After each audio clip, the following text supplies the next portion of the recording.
안녕하세요. 오늘도 한국조선해양 한번 살펴보도록 하겠습니다. 오늘 시장 동향하고요. 관련주 이슈들 뭐가 있었는지 한번 살펴보도록 하겠고요.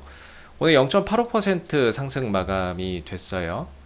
오늘 시장이 1.75% 상승을 했는데 다소 시장 대비해서는 좀 아쉬운 상승이라고 볼 수 있겠는데요. 일단 오늘 외국인들이 오랜만에 주식시장에서 대규모 순매수를 했다라는 점에서 큰 의미가 있는 것 같습니다. 1조 원 넘는 매수를 해줬고 이 덕분에 그동안에 이제 대형주들이 크게 힘을 못 냈었는데 오늘 오랜만에 이 대형주들이 골고루 상승 흐름들을 보였습니다. 그런 차원에서 좀 앞으로 대형주 중심의 어떠한 이제 주도주가 나오고 좀 지수를 끌고 가는 가운데 이런 조선주들도 하나의 그 역할을 해줄 수 있다라는 그런 이제 기대감을 좀 가져볼 수 있을 것 같고요.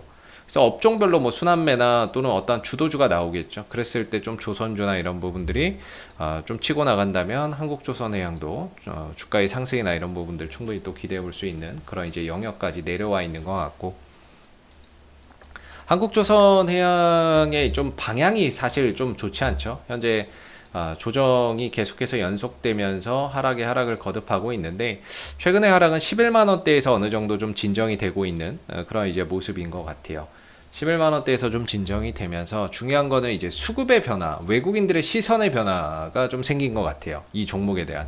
최근 11만 원대를 기점으로 해서 바닥을 찍었는데 이전과 확실히 좀 달라진 점이 수급이죠. 외국인들의 매수가 꾸준히 들어오고 있다는 점이고, 이게 어떤 담타성 매매가 아니고요.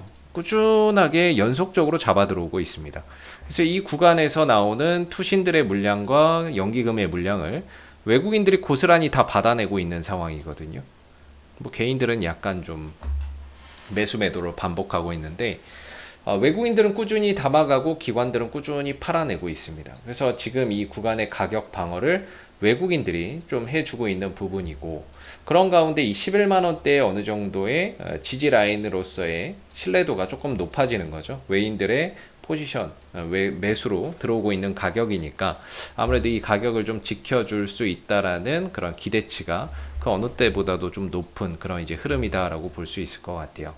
그래서 지금은 좀 아쉬운 게 방향성 자체나 이런 부분들이 좀 하방이기 때문에 이 흐름에서 좀 벗어나는 데 있어서 시간과 과정이 여전히 많이 필요하다. 저는 이렇게 좀 생각을 하고 있는 부분이고요. 뭐 이제 추세를 전환하는 데 있어서는 크게 두 가지가 있다라고 생각을 해요. 하나는 강한 거래량을 동반해서 빠르게 돌파하는 방법이 있고, 또 하나는 이제 시간과 과정을 들여서 이제 가는 방법이 있거든요. 거래량 없이 시간과 과정을 꾸준히 들여서 가는 방법이 있는데, 현재로서는 뭐 한국조선해양이 어떤 방향을 갈지는 모르겠지만 만약에 이제 좀 시간과 과정을 들인다면은 제가 봤을 때는 밑으로는 11만 원대, 위로는 한 12만 원대 초반 정도를 해서 이렇게 좀 단기 박스권 흐름 속에서 시간과 과정을 좀 더 들이는 방향이 있을 것 같다라는 생각이 들고요. 지금 이제 외바닥 반등이거든요. 한 번 정도 눌러주는 이런 쌍바닥 흐름들을 그린다면은 역시나 이제 시간과 과정이나 이런 부분들이 좀 더 들어가겠죠. 쌍바닥으로 간다라고 한다면 지금은 외바닥 반등이니까 한 번 정도 살짝 눌러주는 것도 나올 수 있거든요. 그러면은 결국에는 이제 좀 시간과 과정이나 이런 부분들을 들여가는 방식으로 흘러가지 않을까. 그리고 이 구간에서 외국인들의 매수나 이런 부분들이 꾸준히 이어진다면은 또 이후에 추가적인 상승이나 이런 부분들, 주가나 이런 부분들의 상승을 충분히 기대해 볼 수 있을 거라고 저는 보고 있거든요. 그래서 일단은 뭐 한국조선 해양 자체의 어떠한 업황은 계속 좋아지고 있다라고 생각해요. 수주 실적도 그렇고 수주 실적도 계속 좋아지고 있고, 그 다음에 신조성가나 이런 것들도 상승하고 있고, 그 다음에 뭐 친환경 선박에 대한 교체 수요도 여전히 증가되고 있고, 그다음 9월달에 현대중공업 상장이 있죠. 그 회사의 또 지분을 가지고 있기 때문에 그런 부분에 있어서의 지분 가치가 또 부각될 가능성도 또 있고요. 후판 가격 상승에 대한 어떠한 이제 우려 이런 것들 요새 좀 많이 줄였죠. 철강석 가격도 떨어지고 하면서 후판 가격 상승에 대한 어떤 부담도 이제 좀 줄였다는 부분에서 어느 정도 악재는 이번 하락에서 다 반영되지 않았나 싶습니다. 그래서 외국인들 매수를 바탕으로 해서 11만 원대를 기점으로 좀 돌려나가는 모습들을 하반기에 좀 기대를 해봐야 될 것 같고요. 하반기에는 이제 뭐 카타르발, LNG선 수주 뭐 부분들도 또 주가에 또 기대해 볼 수 있는 하나의 모멘텀이 될 수 있을 것 같고요. 그래서 다소 조금 당분간은 좀 답답한 흐름들이 나올 것 같아요. 그래도 한 11만 원대를 기점으로 해서 외국인들의 매수가 들어온다는 점에서 우리가 상당히 좀 긍정적으로 봐야 될 부분인 것 같고요. 외국인들도 이 가격은 좀 싸다고 생각해서 들어오는 거겠죠. 여기서 이제 기관들까지 매수로 좀 전환된다면 훨씬 더 주가의 상승 탄력이나 이런 것들이 빨리 나올 텐데, 여전히 기관들은 매도를 치고 있다 보니까 일단은 지금은 조금 11만 원대를 기점으로 해서 바닥을 좀 다져가는 가운데 추후에 어떠한 이제 상승 흐름들이나 반등 흐름들, 이런 부분들이 좀 만들어질 수 있는 거를 기대해 봐야 될 것 같습니다. 그래서 현재 한국조선해양이 이런 이제 하락 추세에 좀 들어가 있는 모습인 것 같아요. 그래서 이런 부분들에서도 또 벗어나야 되는 그런 상황이니까, 단기간에 어떤 거래량이나 이런 것들을 통해서 빨리 올려줄 수 없다면 결국에 시간과 과정을 통해서 이 흐름을 좀 벗어나는 방법을 선택하지 않을까 싶고, 떨어질 만큼 떨어졌기 때문에 뭐 떨어질 만큼 떨어졌다고 생각하고요. 외국인들도 이 구간에서는 또 들어오는 만큼 추가적인 이런 이제 하락은 좀 제한적일 거다라고 보고, 아래로는 11만 원대가 좀 바닥의 역할을 해줄 수 있을 것 같고요. 그리고 또 RSI 상대 강도 지수가 여기서 30m로 떨어지는 과매도 구간이기 때문에 이런 구간은 이제 크게 두 가지 역할을 하죠.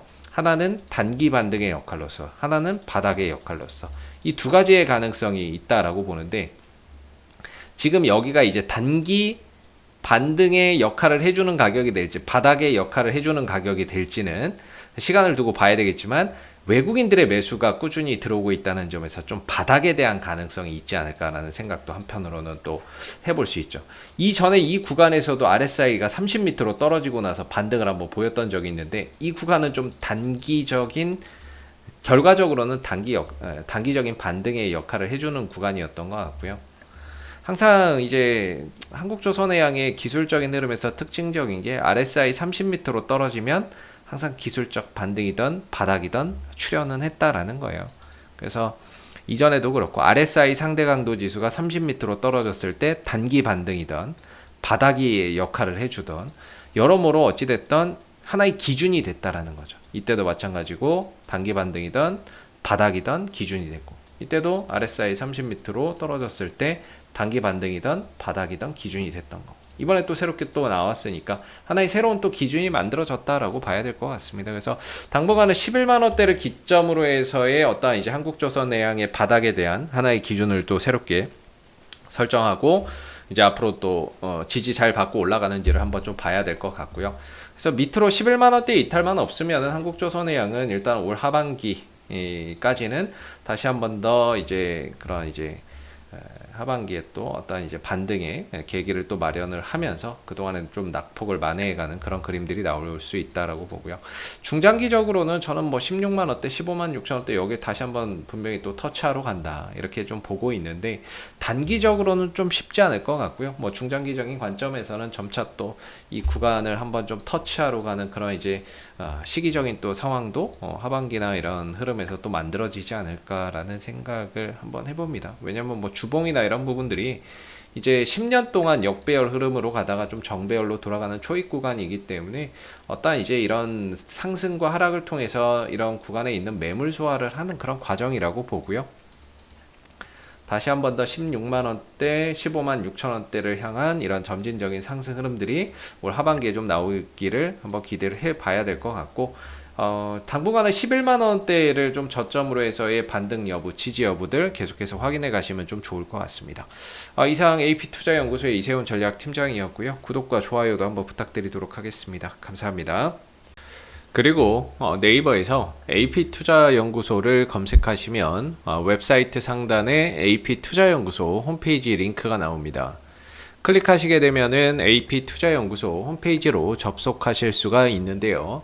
가운데 무료 추천 종목 카테고리에 2021년 무료 추천 종목을 클릭하시게 되면 소장님께서 매일매일 국내외 시황에 대한 실시간 브리핑과 함께 댓글로 무료 추천 종목을 제공해 드리고 있습니다.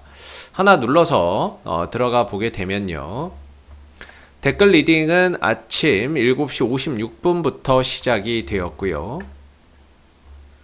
그리고 간밤에 있었던 미 증시에 대한 시황에 대한 자세한 설명부터 이렇게 쭉 댓글로서 시황 설명을 드리고 있죠. 그리고 9시가 되게 되면 무료 추천 종목이 나오게 됩니다. 무료 추천 종목의 종목명, 매수가, 1차 목표가, 손절가가 함께 제시가 되고요. 주가가 상승하면 상승하는 대로의 장중 댓글로서 리딩을 계속해서 드리고 있고, 또 하락하면 하락하는 대로의 리딩을 또 계속해서 해드리고 있기 때문에 이 무료 추천 종목이 필요하신 분들은 많은 도움 받아가시면 좋겠고요. 그리고 또 저희가 이제 테마주 검색기라고 하는 무료 어플리케이션을 개발을 해서 배포를 하고 있는데, 누구나 무료로 사용이 가능합니다. 모바일 버전, 안드로이드 버전, 아이폰 버전 또는 PC 버전이 있는데, 안드로이드 버전이나 아이폰 버전은 앱스토어나 구글 플레이 스토어에 가서 받으시면 되고요. 윈도우 버전은 저희 홈페이지에 방문하셔서 무료 다운로드 받으시면 되겠습니다. 그리고 이 테마주 검색기 같은 경우에는 시장의 모든 테마와 시장의 그날 주도 테마 또는 당일 강세 테마를 한눈에 파악할 수 있게 해주는 어플이기 때문에 다운로드 받아서 사용하시게 되면 주식 매매하시는데 많은 도움 되실 거라고 생각됩니다. 감사합니다.